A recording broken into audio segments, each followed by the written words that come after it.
हा 7 वर्षानंतर आपण बरोबर संसार त्याग करू. त्याच्यावर अनिरुद्ध म्हणतो, प्रिय मित्रा, 7 वर्ष हा फार दीर्घ काळ आहे. मी 7 वर्ष थांबू शकत नाही.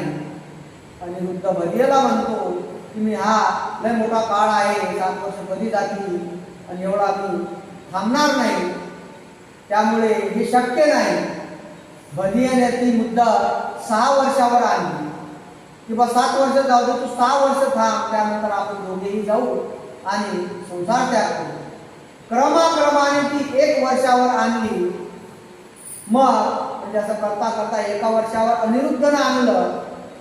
मग 7 महिन्यावर आणि क्रमाक्रमाने ती 1 महिन्यावर आणि मग 1 पंधरवड्यावर आणली.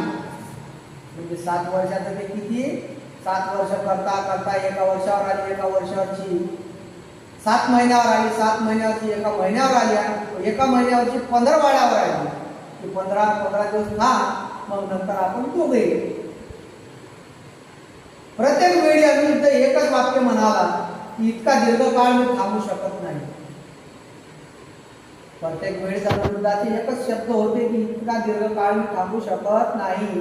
मग राजा म्हणाला, मित्रा, माझ्या पुत्रावर व भावावर राज्य सोपवियापर्यंत 7 दिवस तरी थांब. हे जे माझा राज्याचा कारोबार आहे, माझ्या पुत्रावर आणि माझ्या भावावर याची सर्व भार सांभाळू दे त्यांना, आणि त्यानंतर तू 7 दिवस तरी थांब, त्यांना जिम्मेदारी उचलू दे. 7 दिवस म्हणजे फार नव्हते. 7 दिवस फार नव्हते. तितका वेळ थांबण्यास मी तयार आहे. अनिरुद्धाकडून त्याला तसे उत्तर मिळाले. व तू म्हणतं तर 7 दिवस काही एवढा काही काळ नाही, तुम्ही थांबतो 7 दिवस.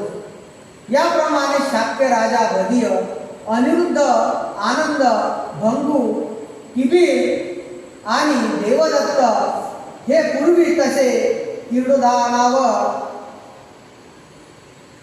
चतुरंग सेनेसह मिळून जात असत, तसे यावेळीही चतुरंग सेनेसह ते 6 जण आणि त्यांच्या बरोबर उपाली नावाचा नावी असे सगळे मिळून 7 जण बाहेर पडले. शाक्याच्या कुटुंबियातून किती जण बाहेर पडले? 7 जण बाहेर पडले. काही अंतर चालून गेल्यानंतर त्यांनी आपल्या सेनेला परत पाठविले आणि शेजारच्या जनपदात त्यांनी प्रवेश केला.